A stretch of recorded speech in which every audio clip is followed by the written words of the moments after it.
become good. Okay. Let's see, 60, it says graph by solving for y first. And the methods they give you to graph.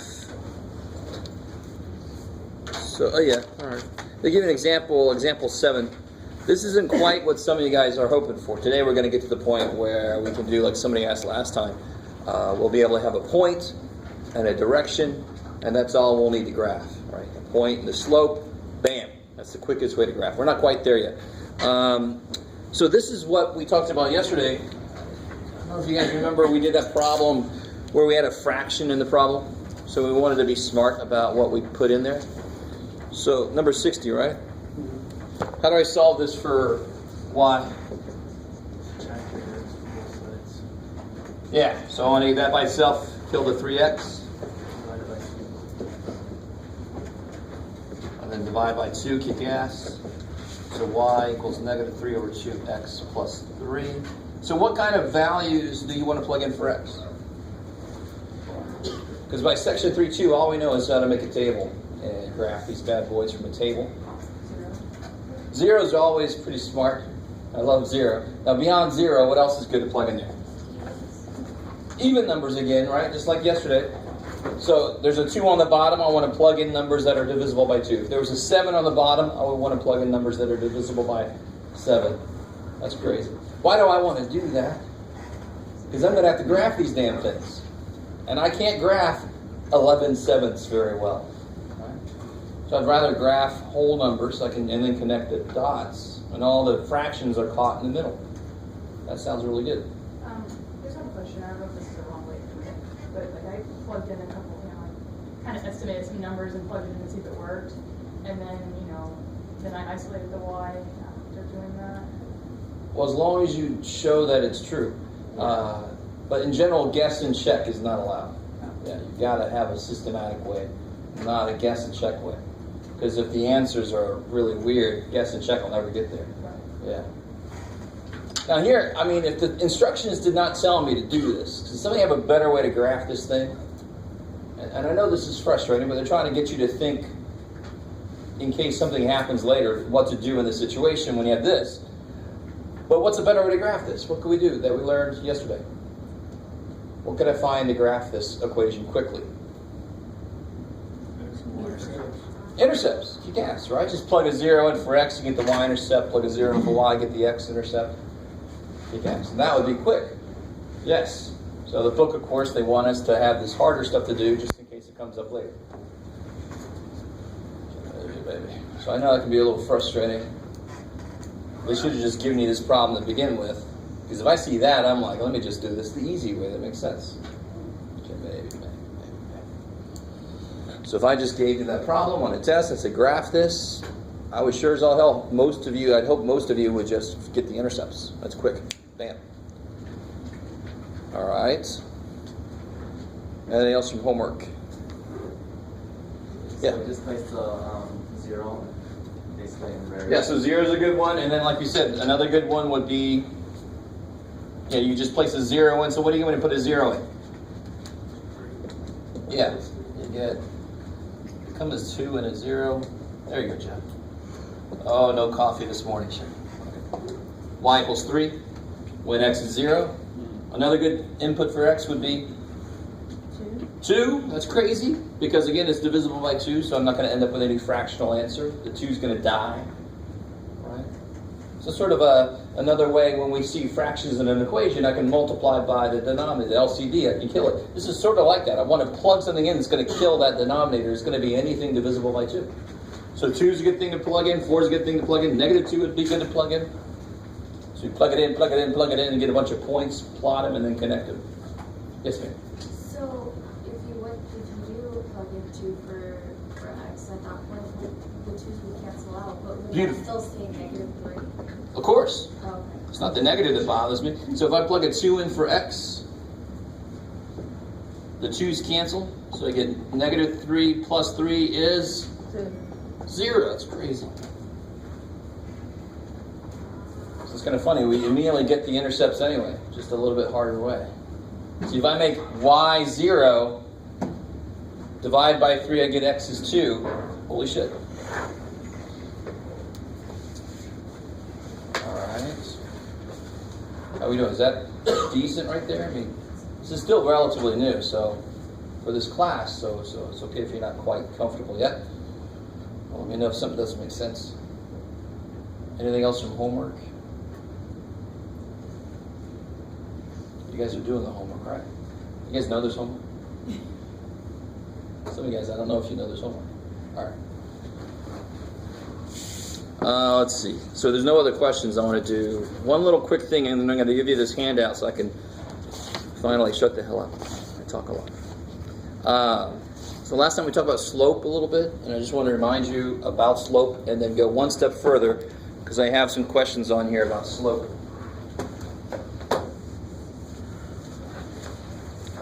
So we talked yesterday about the ramps, the different kind of ramps, and how the physical idea of slope is actually the same as the mathematical idea of slope, which kicks ass. That doesn't happen all the time. So if I give you a graph,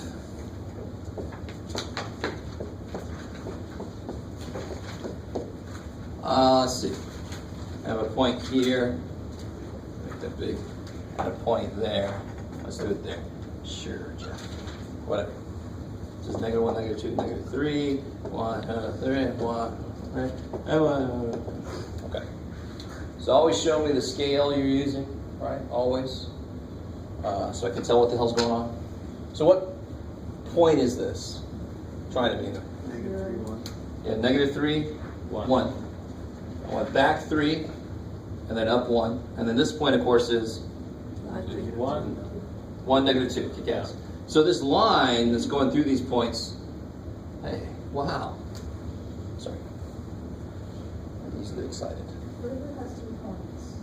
Say again? Like, just in 3, 3, there's like, it's not one of ours if you look at 2, but it has like 3 points. Sure. Well, how many points does this line have?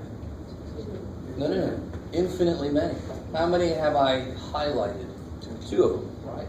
So if they give you 3 points, then you got all kinds of choices. So what's the question asking, though, in the one you're looking at? I was just curious, like number 14 is just, you have to, 3, 3? yeah, identify any X and Y intercepts. Oh, so they get, on those problems, they can give you, on that specific problem, they give you a parabola, right? And we haven't officially talked about parabolas. But hopefully it makes sense. I don't care what shape a graph has, right? So there are graphs that look like this. How many x-intercepts does that graph have? 5. Cool. 1, 2, 3, 4, 5. And if I gave you a scale and all that, you could find it. You could tell me what those x-intercepts are, right? And how many y-intercepts does that have? 1. And we'll learn later that if it wants to be something called a function, if it wants to be a function, it can only have 1 y-intercept. So we'll find out why that is later. But this bad boy has 5, and you can imagine you can have a billion freaking, and you can have an infinite number of x-intercepts. Right? Anybody know what that's called? Sine wave. Kick ass. You see it on like oscilloscopes in the background of mad scientist movies. So I'm not sure what the question is. I guess like when you have to write it out, you know how you have a set, you know, like -3, 2 or something like that. But so would you write it as like 1, 2, 3, 4 as if y is the x-intercept, and then comma whatever -2. So what is this x-intercept right there? 2. No. Is it 0? No. 2, 2, 0. How's that? Is that cool? Because you move 2 on the x, none on the y. Yeah. So you're not going to have 3 in a point unless you're in how many dimensions? 3 dimensions. So I could go 2, 0, 7. But we won't. We'll keep it flat. All right. We'll stay in flat land. 2D. We won't put the glasses on yet. All right. Cool. Maybe. All right. Let's come back to this. So if I give you the visual, can anybody remind me what slope is in English? Kick ass. Slope. I love some of you guys are like, are we going to do German next? No. Of course, I'm going to compare it to math. mathish. So this, I could actually use this exact thing to figure out the slope here. Number one, should the slope be positive or negative? Yeah, why should it be negative? Because as I read the graph, it goes down. If this is my profit, this is not good news, right? I don't want to show this to my boss. All right, how we doing so far? So that's negative slope. So whatever, if they ask me to find a slope and I come out with a positive number, I should stop and go back and say, what the hell did I just do wrong? Because I know going in the answer should be negative. Now slope, what slope does, how many guys ever do any hiking? All right, how many guys, hopefully everybody stays on the freaking trail, doesn't like mess with the natural plants and shit and take shortcuts. So what the slope does is, if you did go off the trail for some reason, right, you went off the trail. Anybody ever seen the movie American Werewolf in London? And they go off the road and they say, stay to the road. So what the slope does is, if I went off the line somewhere, it tells me how to get back to the line. That's what the slope does. So the slope tells me, from one point, it tells me if I went off the line, it tells me how to get back to the line. So what the hell do I mean by, well, if I start at a point, let's start at this point. Let's go backwards and then we'll do it both ways. If I start at this point, how do I get to that point? I go up, so I rise how much from this point to that point? 1, 2, 3. Is that cool? So this is city blocks. I don't know if you've ever been to Salt Lake City, but a friend of mine's Mormon. I went there. It felt kind of weird. But it's all grid-like. It's like a math person's heaven or something. Not really for me, but everything's a grid. So I go up 1, 2, 3 blocks. So the rise is 3, and then how much do I run to get there? 1, 2, 3, 4 back. I had to go back 4, so that 4 is negative. Let me stop there for a second. So this is a negative slope. It's less than -1. It's not a very big slope, right? This is more. It's not like wah. It's not a huge slope. So this is -3/4.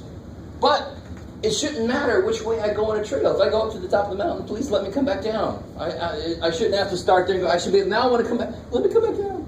So if I started here, how much would I go up or down? How much would I go down or up to get there? I go down 1, 2, 3. So I would go down 3, and then over 1, 2, 3, 4. But it still comes out to -3/4, no matter which way you look at it, right? Up and back, down and over, it's still -3/4. Kick ass, maybe. So that's what the slope does. It says, if you give me a place to start, I will tell you how to get back to the line again. Well, what if I want to get to this point, way down there? Here's what's kind of cool. I want you guys to realize. What's the same thing as -3/4? Can you multiply that up? Can you make it same fraction, just bigger numbers? Like it would be -6/8. And what would that say? It would say go down 6 over 8. And then I'd still be on the freaking line. Yeah. All right. Hey, of course, some of you guys are like, good God, Jeff, I understand this shit. Yes? So rise over run is like you go down and then go over? Yes, so if you go down, that rise is negative. It's a fall. Run up or down, run left or right. So here when I went up, I had to run back. So that's why it was negative. Here, when I went down, that's negative, but I ran forward. I ran in the positive direction. That's why it's positive. Okay, good. All right. You guys get that? Cool? Okay. So, what if I don't have a graph? What if I just have points? Well, let's really investigate this. Why was this? Let me get this straight here. Boop. So that was 3, basically. Negative or positive, depending on which way you look. But what's the y piece here? 1. And what's the y piece there? Negative.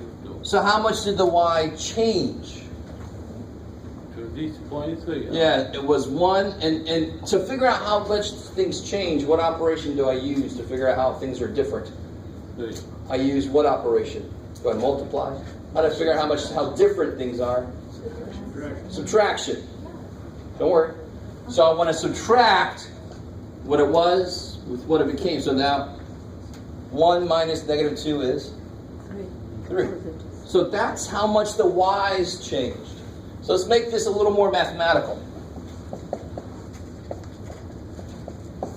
So slope rise over run.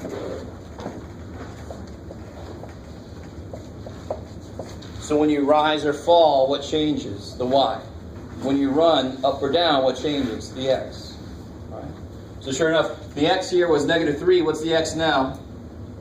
1. So how much do the x's change? -3 minus 1. That's how much it changed. So it's 3 over -4. Bam. Maybe. So now I don't need a graph. Please, dear God, if I give you 2 points and say, find the slope, do not graph them. You're wasting time. There's an algebraic way to do this. So you can do this when you have the visual. You don't need a lot of math. You just got to count up and over and down and whatever. When they don't give you a visual, I can do this. This should be very familiar to some of you guys. And the letter we use is M. I think that's for the French word for walk. So you're like, slope, let's use M. It's not a letter in the word slope at all. That makes sense. I think it's for marche, I think, if I remember correctly, but I could be making shit up entirely. But I remember looking it up once, and I'm like, why the hell is it M? That's a really good question to ask. So this is the visual definition of slope. Just got to go rise, fall, just look at it. If they don't give you visual, you just do that. You see how much of the y has changed, divided by how much the x has changed. That matches with what we did visually. We saw how much it changed, bam. All right, now finally, I will shut the hell up. Let me give you guys this here. So you'll be turning this back into me. If you want to work together, that's highly recommended. Or it can be your army of one.